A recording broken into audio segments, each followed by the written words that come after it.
एखादी समस्या सोडवण्यासारखी असेल, एखादी वाईट परिस्थिती बदलणं तुमच्या आवाक्यात असेल, तर चिंता करण्याची गरजच नाही.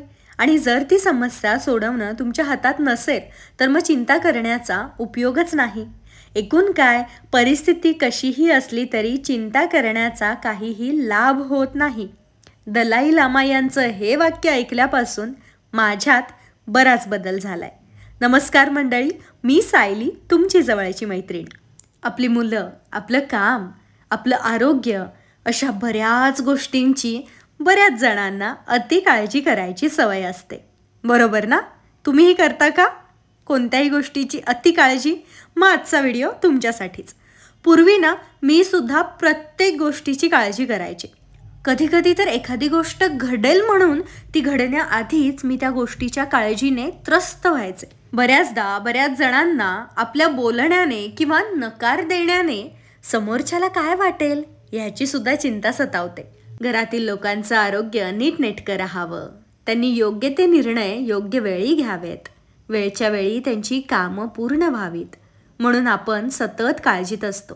आणि घरातील स्त्री तर जास्तीत जास्त ह्याच गोष्टींच्या मागे लागलेली असते. ती प्रत्येकाची काळजी करत असते. काळजी करणं अजिबातच चुकीचं नाही आहे, पण जेव्हा ती काळजी अति व्हायला लागते, एखाद्या व्यक्तीबद्दलची चिंता अति वाढायला लागते किंवा स्वतःबद्दलचीही काळजी चिंता जास्त व्हायला लागते, तेव्हा ते घातक ठरतं आपल्या मानसिकतेसाठी. खरं सांगू का, ह्या अति काळजीने ना आपण आपला भूतकाळ किंवा भविष्यकाळ बदलणार आहोत, ना समोरच्या व्यक्तीच. परिणाम फक्त आपल्या वर्तमानावर होतोय. आपलं मानसिक आरोग्य बिघडतं आणि त्यामुळे शारीरिक आरोग्यावरही परिणाम होतो. आणि इतर लोकही त्यांच्या सतत मागे लागल्यामुळे, त्यांची सतत काळजी करून सल्ले दिल्यामुळे इरिटेट होतात आणि आपल्याला गृहीत धरतात. म्हणूनच प्रत्येकाला त्याचे त्याचे अनुभव घेऊन शिकू द्यायचं. जर त्यांचा एखादा निर्णय चुकला, आरोग्यात गडबड झाली, तर आपण मदतीला आहोतच की. पण ते होण्याआधीच तसं होऊ नये म्हणून जर आपण आपल्या मुलांच्या, नवऱ्याच्या सतत मागे लागत असू, तर आपल्याला नक्कीच गृहीत धरलं जाईल. आणि मला असं वाटतं की हा अनुभव आपल्या प्रत्येकीला कधी ना कधी आलेलाच असेल. ठीक आहे, असो, पण अजूनही वेळ गेलेली नाही आहे आणि आता आपल्याला बदलायचं आहे.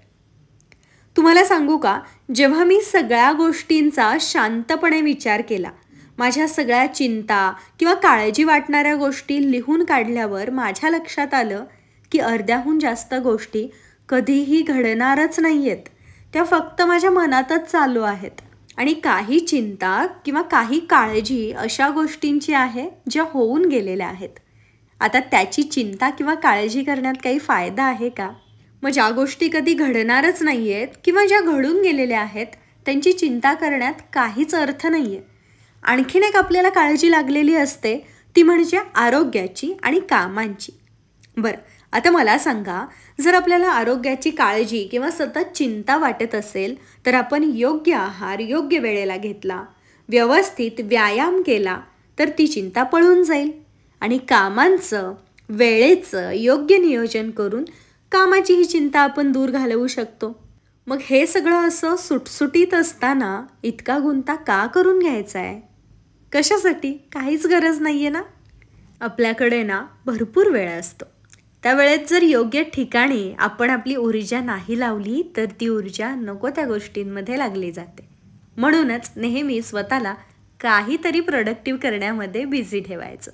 आणि असं मी सतत सांगत असते. आता तुम्ही म्हणाल, कितीही कामात असलं तरी काळजी वाटतेच. आम्ही काम करत राहतो तरी देखील मनामध्ये कोणत्या ना कोणत्या गोष्टीची काळजीही चालूच असते. खरं सांगायचं तर आपल्याला ना वर्षानुवर्षे नकारात्मक भावनेची सवय झालेली असते. आपल्याला माहीत असतं की आपण चुकीचा विचार करतोय, पण आपण ते फक्त माहीत करून घेतो आणि असं होतंय, मी असं करते असं म्हणतो आणि फक्त म्हणतच राहतो. त्यासाठी उपाय म्हणून काहीच करत नाही, बरोबर ना? आणि जरी कधी काही प्रयत्न केला तर तो फक्त 2-3 दिवसांपुरताच असतो. मग पुन्हा तक्रारी चालू करतो. काही गोष्टींमध्ये ठरवून बदल आणावे लागतात. आणि जोपर्यंत ते बदल अंगवळणी पडत नाहीत तोपर्यंत सतत आपल्याला स्वतःकडे लक्ष द्यावं लागतं, स्वतःच्या विचारांना सुपरवाइज करावं लागतं. आणि म्हणूनच जेव्हा लक्षात येईल की आपण अति काळजी करतोय तेव्हा त्या क्षणी आपले विचार बदलण्याचा प्रयत्न करणं गरजेचं असतं. स्वतःकडे लक्ष द्यायचं. काळजी आपण कशाची तरी करतोय असं जर वाटत असेल तर त्यावेळेला हे होऊन गेले किंवा कदाचित असं होणारच नाहीये, हे फक्त माझ्या मनातच चालू आहे, मी जी काळजी करतोय किंवा करतीये ती योग्य आहे का, ह्या सगळ्या गोष्टींची काळजी करून काय फायदा होणार आहे का, याचा विचार करून स्वतःला समजावलं पाहिजे आणि ते समजवायला आलं पाहिजे. आपलं आयुष्य, आपले विचार अगदी साधे सरळ सोपे असतात. आपणच त्यांना गुंतागुंतीचे करतो. नको त्या गोष्टींचा उगाचच विचार करत बसतो. आपल्याला प्रत्येक क्षणाला आनंदी राहायचं आहे, हा जर विचार सतत आपल्या डोक्यात चालू असेल ना तर आपण आनंद शोधायला लागतो. आणि जर आपण सतत म्हणत आहोत की मी अति काळजी करते, मला सतत काळजी वाटत राहते, तर आपण काळजीच शोधतोय. किती साधं आणि सोपं आहे हे. बरं, सतत जर काळजी आपण करत असू, सतत आपण एखाद्या गोष्टीची चिंता करत असू तर जादू होणार आहे बाबा आणि सगळं चित्र बदलून जाणार आहे, असं होणार का? नाही ना. मग का काळजी करायची आहे? ठराविक वेळेला ठराविक गोष्टींची काळजी करणं गरजेचं असतं, मान्य आहे मला, आणि ती करावी. काळजीसुद्धा आयुष्यामध्ये असावी. पण जर एखादी गोष्ट अति होत असेल तर तिथे स्वतःला दुसरीकडे व्यस्त करता सुद्धा यायला पाहिजे. जसं मी केलं तसं तुम्ही देखील करा. लगेचच तुम्हाला कोणत्या गोष्टींची काळजी वाटते, चिंता वाटते, त्या सगळ्या गोष्टी लिहून काढा. लिहिल्यानंतर तुम्हाला सुद्धा जाणवेल की ह्यातल्या बऱ्याचशा गोष्टी आहेत ज्या आपण बदलूच शकणार नाही आहोत.